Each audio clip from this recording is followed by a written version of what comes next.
Trump का target Iran के Hormuz strait और यूरेनियम पर कब्जा है। इजराइल का टारगेट ईरान के प्रॉक्सी ग्रुप का संपूर्ण सर्वनाश है। मगर सऊदी अरब के क्राउन प्रिंस मोहम्मद बिन सलमान को ईरान में तख्ता पलट से कम कुछ भी मंजूर नहीं है। सऊदी अरब के क्राउन प्रिंस पर युद्ध भड़काने के आरोप लगते ही ईरान ने बारूदी बदला लिया था। मगर अब प्रिंस सलमान के असली मंसूबे का पर्दाफाश हुआ है। वो ट्रंप और नेतन्याहू से ज्यादा घातक ऑपरेशन ईरान में चलाने का प्लान बना रहे हैं। इजरायली चैनल 12 न्यूज ने अपनी रिपोर्ट में दावा किया है कि सऊदी क्राउन प्रिंस मोहम्मद बिन सलमान ईरान के खतरे को खत्म करने के लिए मिलिट्री एक्शन चाहते हैं। यानी क्राउन प्रिंस मोहम्मद बिन सलमान ईरान के सुप्रीम लीडर मुज्तबा खमैनी के तख्ता पलट के लिए ईरान में घुसकर हमले के लिए तैयार हैं।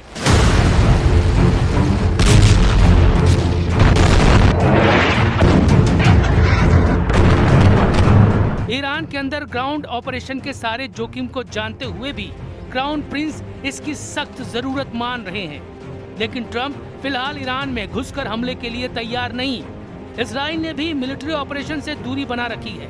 चौंकाने वाली बात यह है कि इजराइल के न्यूज चैनल N12 के दावे पर सऊदी अरब शाही परिवार अब तक साइलेंट है, लेकिन ईरान शांत नहीं।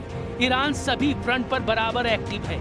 जूनियर खमेनी ने ट्रंप को धमकी दी है कि पीस डील फाइनल नहीं हुई तो युद्ध का दूसरा राउंड पहले से कहीं ज्यादा विनाशकारी साबित होगा।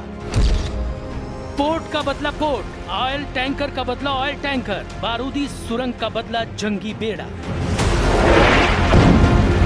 ईरान का लाउड एंड क्लियर मैसेज है। ट्रंप ने अगर ईरान के बंदरगाह पर बम फोड़ा तो ईरान खाड़ी देशों के बंदरगाहों को राख कर डालेगा। ट्रंप ने अगर ईरान के तेल के जहाज जलाए तो ईरान ऑयल रूट से गुजरने वाले दुश्मनों के जहाज मिसाइल से उड़ाएगा। अगर हॉर्मुज स्ट्रेट में बिछी बारूदी सुरंग को अमेरिका ने छुआ भी तो उसके जंगी बेड़ों और युद्धपोत को ईरान रॉकेट से मारकर दफना देगा। ये ईरान की धमकी नहीं, उसका अगला एक्शन है।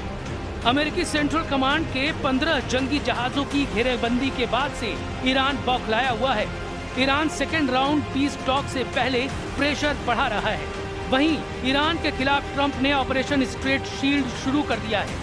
ट्रंप हॉर्मुज तेल गलियारे पर कब्जा करने के लिए ब्लॉकेड लगाकर हमले के लिए तैयार है।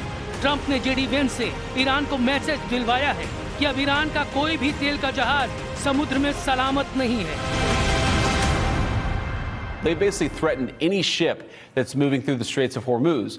Well, as the President of the United States showed, two can play at that game. And if the Iranians are going to try to engage in economic terrorism, we're going to abide by a simple principle that no Iranian ships are getting out either. Trump ने Hormuz strait को अपनी साख से जोड़ लिया है। उन्होंने Iran के जहाजों की आवाजाही रोकने के लिए हॉर्मुज स्ट्रेट के करीब 16 से ज्यादा युद्धपोत, 2 वर्जीनिया क्लास परमाणु पनडुब्बियां, 11 गाइडेड मिसाइल डिस्ट्रॉयर्स, 150 से ज्यादा लड़ाकू और निगरानी विमान, 8000 से ज्यादा नौसैनिक तैनात कर रखे हैं। ईरान भी ट्रंप को झटका देने के लिए तेल गलियारे पर जबरदस्त सैन्य तैनाती कर चुका है। हॉर्मुज स्ट्रेट पर कब्जा बरकरार रखने के लिए ईरान ने 1000 से ज्यादा फास्ट अटैक क्राफ्ट बोगहमेर और जुल्फाकार क्लास तैनात कर ली है। ये छोटी बोट मिसाइलें रॉकेट लॉन्चर और मशीन गन से लैस होती हैं। इनके साथ C-802, C-701, खलीज फार्स और नूर मिसाइलों को रेवोल्यूशनरी लड़ाके लेकर तैयार हैं। इनकी रेंज 200 किलोमीटर तक है। ईरान के सबसे कारगर ड्रोन्स शाहेद 136 और शाहेद 238 की भारी तैनाती वॉर जोन में है। इसके साथ स्ट्रेट में बिछी समुद्री माइंस को ईरान ने एक्टिवेट कर दिया है। ये लड़ाई सबसे भीषण हो सकती है क्योंकि यहाँ ईरान अकेला नहीं। चीन ने हॉर्मुज पर ट्रंप के खिलाफ मोर्चा खोल दिया है। चीन ने धमकी दी है कि ट्रंप के ब्लॉकेट के नतीजे भयानक साबित हो सकते हैं। 在相关方业已达成临时停火安排的情况下，美方加码军事部署，采取定向封锁行动，只会激化矛盾，加剧局势紧张，破坏本就脆弱的停火局面，并进一步冲击海峡通行安全。 चीन के इरादे बहुत खतरनाक दिख रहे हैं क्योंकि अमेरिका को धमकी देने के साथ चीन ने रीच स्टारी जहाज को हॉर्मुज से निकालकर ट्रंप को भड़काने वाला कांड कर दिया है। पहले फुल स्टार नाम से कारोबार करने वाली रिच स्टारी जहाज पर अमेरिका ने बैन लगा रखा है। ट्रंप के ब्लॉकेड लगाने के बाद ये जहाज दूसरी कोशिश में हॉर्मुज को पार कर पाया है। इससे पहले 13 अप्रैल को रिची स्टारी को अमेरिकी जंगी जहाजों के खतरे की वजह से वापस लौटना पड़ा था। अमेरिका ईरान महायुद्ध पार्ट 2 से पहले चीन ईरान की ताकत बढ़ाने में जुटा है। खबर है कि जल्द चीन ईरान को नए एयर डिफेंस सिस्टम भेजने वाला है। ये man made air defence system कंधे पर रखकर चलाए जाने वाले एंटी एयरक्राफ्ट मिसाइल सिस्टम हैं, जिन्हें मैन पैड्स के नाम से जाना जाता है। ये सतह से हवा में मार करने वाली मिसाइलें हैं, जिन्हें 1 या 2 सैनिकों द्वारा आसानी से ले जाया और ऑपरेट किया जा सकता है। इन्हें कम ऊंचाई पर उड़ने वाले लड़ाकू विमानों के लिए बड़ा खतरा माना जाता है, क्योंकि मैन पैड्स आसमान में उड़ते फाइटर जेट को पल भर में गिरा सकते हैं। सूत्रों का दावा है कि चीन ये हथियार ईरान को सीधे नहीं बल्कि तीसरे देशों के रास्ते भेज सकता है, क्योंकि ट्रंप ने ईरान को हथियार सप्लाई करने वालों को तबाह कर डालने की धमकी दे रखी है।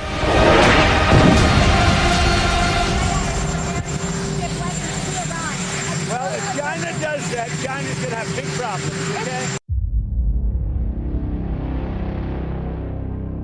चीन नफे नुकसान का हिसाब लगाकर अमेरिका से दुश्मनी निभाएगा, लेकिन पुतिन इस मामले में क्लियर हैं। अमेरिका से युद्ध के बीच रूस ने ईरान से पक्की दोस्ती निभाई है। पुतिन ने ईरान को यह ऑफर दिया है कि वो अपना यूरेनियम रूस को सौंपकर सुरक्षित कर सकता है। क्रेमलिन की ओर से ये आधिकारिक प्रस्ताव आया है, जिसमें कहा गया कि रूस ईरान के पास मौजूद सारा एनरिच्ड यूरेनियम अपने पास रखने को तैयार है। रूस के मुताबिक ये प्रस्ताव नया नहीं है। पुतिन पहले भी इसे अमेरिका और दूसरे देशों के सामने रख चुके हैं। रूस का कहना है कि ये ऑफर आज भी मेज पर है, बस इस पर अमल होना बाकी है। रूस का तर्क है कि उसके प्रस्ताव से ईरान पर परमाणु हमले का खतरा टल जाएगा, साथ ही ट्रंप के मैक्सिमम प्रेशर अभियान की हवा भी निकल जाएगी। पुतिन ऐसे डेडलॉक को खत्म करना चाहते हैं, जिससे ट्रंप को ईरान पर हमले की वजह ही नहीं मिलेगी। हालांकि ट्रंप ईरान के यूरेनियम को इतनी आसानी से हाथ से जाने देने के लिए तैयार नहीं। उनकी नजर ईरान के 400 किलोग्राम संवर्धित यूरेनियम पर है, जिससे करीब 9 एटम बम बन सकते हैं। किस ग्रेड तक यूरेनियम संवर्धन से परमाणु हथियार बनता है, इसे भी जान लीजिए। यूरेनियम का 3 से 5% एनरिचमेंट बिजली बनाने के लिए किया जाता है।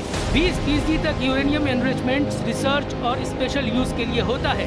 यूरेनियम को 90% तक संवर्धित करके परमाणु हथियार बनाया जाता है। पुतिन ने ईरान के एटमी प्रोग्राम का कवच तैयार कर लिया है। चीन ने अमेरिका को हॉर्मुज में फंसा दिया है। ईरान के पास पीस डील के सेकंड राउंड में दबदबा कायम करने का अच्छा मौका है। मतलब सीज फायर 14 दिन से आगे बढ़े या नहीं, ईरान ट्रंप की टेंशन हाई रखने का इंतजाम कर चुका है।